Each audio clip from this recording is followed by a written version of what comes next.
Update! Hello mga ka-vlogs! This is me again, Wines, the Madiscarding Mother Earth.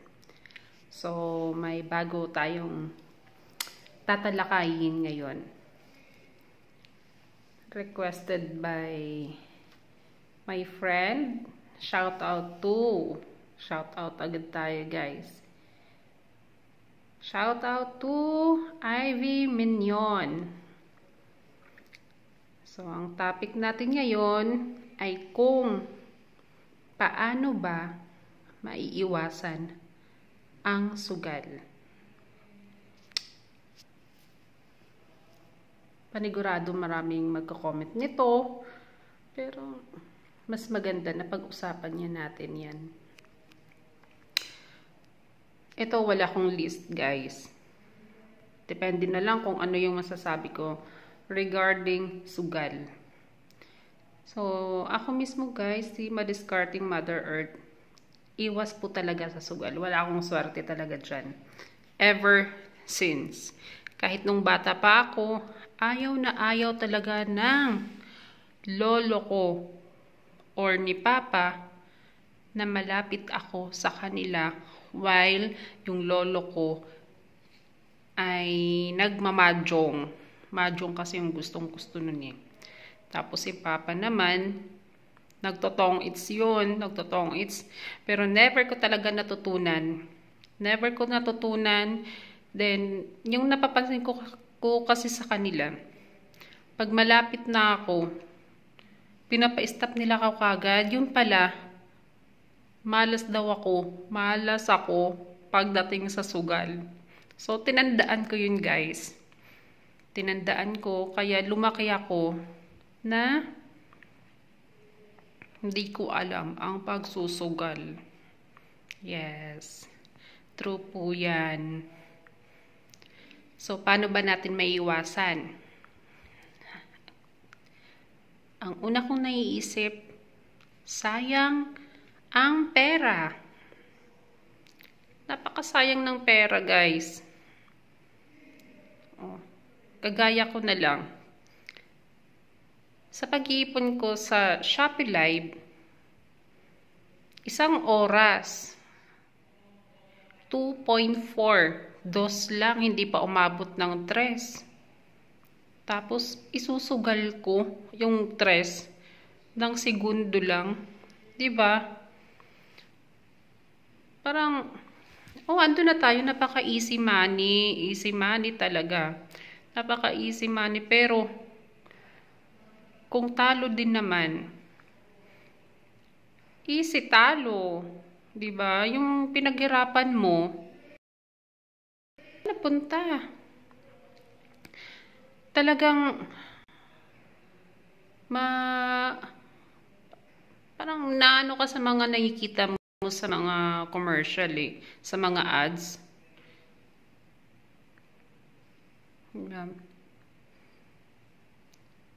Kailan pa kayo titigil sa pagsusugal? May napanood ako na movie. So, sa mga hindi pa nakapanood, nire-recommend ko po ang movie na yun para magbago kayo. Magbago kayo at tigilan na po ang pagsusugal. No more bets. Diba?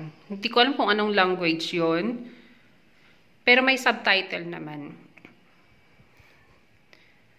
Ang ganda, guys. Ang ganda. Then marami na rin pong mga nagko-confess na mga agent na tumigil na sila as agent dahil nga nakokonsensya na sila. Siyempre, yung mga nasa ads, sila lang panalo. Sila lang panalo dyan, guys. Sila lang panalo. Walang nananalo sa sugal. Dahil kung mapanood nyo po ang No More Bets, doon nyo maintindihan. Naka-formula. Basta may mga naka-formula na yan sila. Ang gagaling eh. Basta ang galing nila. Ngayon, talo ka. Pero sa susunod mong game, sa sunod na araw, sa sunod mo na pag-attempt, sa sugal na yan, boom! Diba? Laki ng panalo. Siyempre, ano na, maglalaro ako no, ulit. Sabihin mo, maglalaro ulit ako. Dahil easy money, napakalaki. Di, mananalo ka ulit. Mananalo ka ulit. Di, andun na yung nasa isip mo, napaka-easy. Ay, hindi talaga ako matatalo dito. Lagi akong panalo. Ganun na eh. Namamanipulate po ang utak natin, ang isip natin sa sugal. Lalong-lalo na kung sunod-sunod ang panalo. E di ito na. Siyempre, yung gumawa niyan. Negosyo yan, guys eh, negosyo. Lalong-lalo na illegal. Kung magpadala kayo, sobrang talo. Hanggang sa wala na kayong magawa, kundi umiyak. Diba? Wala man akong naibigay sa inyong mga tips. Pero, iisa lang. Sayang ang pera. Sobrang sayang ang pera sa sugal. So, shout out ulit. Yusel Roma. Diba? Sana tumigil na ang mga naa-addict sa sugal. Yung play. May technique ako dyan. Nag-o-open ako niyan, guys. Nag-o-open ako. Pero, hindi ako nagsusugal. May kita siya. Kung alam nyo dati pa, tungkol kay playtime, ako din nagturo kasi sa mga kasamahan ko na mag-sign in lang. Bago ko sila naturuan doon, extra income lang ba? Yun lang naman yung purpose ko eh. Ito na. Sign in lang. Daily. Sign in. So, every Monday, kung kumpleto ang sign in ninyo, may marireceive kang 100. Diba? Di malaking bagay na, sign in lang. Talagang wala akong talo nun. Hindi ko pa yun sa kanila sinishare. Mga 2 months. 2 months din na ganun. Then after 2 months, parang 1 linggo na hindi nakapag-sign in at wala silang binibigay. So, pahinga. Pero hindi ako nagsusugal niyan, guys. Pahinga. Naging 60 pesos na lang pala. Hindi yun alam ng mga kasamahan ko. Nung 60 pesos at na-confirm ko talaga, kasi bago ko naman sinishare sa kanila, gusto ko legit. At unang-una, sinabi ko sa kanila, wag earnings lang to. Diba?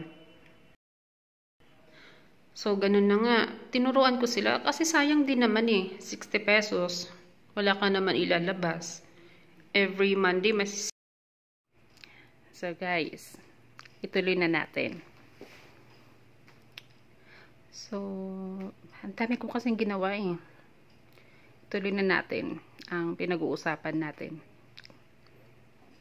So, every Monday, may 60 pesos. Kung kumpleto ka ng pagsa-sign in or check-in. Yun yung tawag. Pero kung hindi mo naman makumpleto at 5 days ka lang nakapag-sign in or check-in, sa loob ng 1 linggo, 5 beses, in 7 days. May 40 pesos ka. Noon yun, noon. Then, pag 3 beses lang din naman, 20 pesos. Hanggang sa nawala yun. Diba? Hanggang sa nawala. Siguro umabot din ng mga 4 months. Diba? Siguro na-detect ni Playtime. Nalulugi na sila sa akin. So, nung nawala yun, tumigil na rin ako. Diba? Ayoko din kasi mag-take ng risk. Kahit pa 50 pesos, 100 pesos. Para sa kanila, maliit lang yun. Pero para sa akin, malaking bagay na yun. So, ituloy na lang po natin, guys.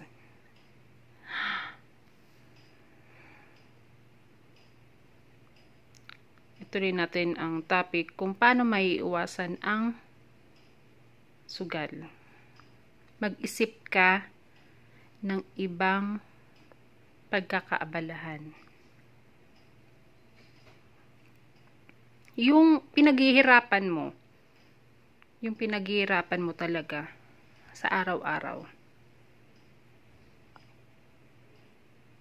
Marami pang bagay ang pwede mong gawin.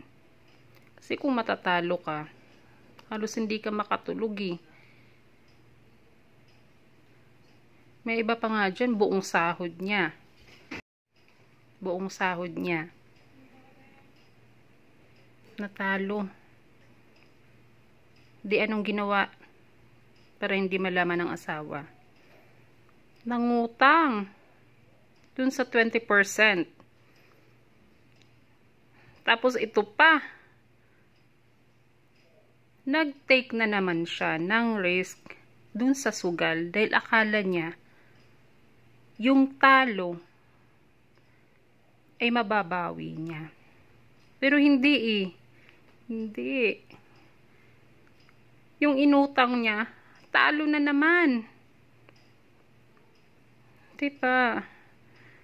Guys, kailan pa kayo magigising? Kailan pa? So, dito muna tayo magtapos. Please, comment down below. Huwag niyo din pong kalimutan mag-like and subscribe. Like and subscribe. Thank you mga ka-oploks.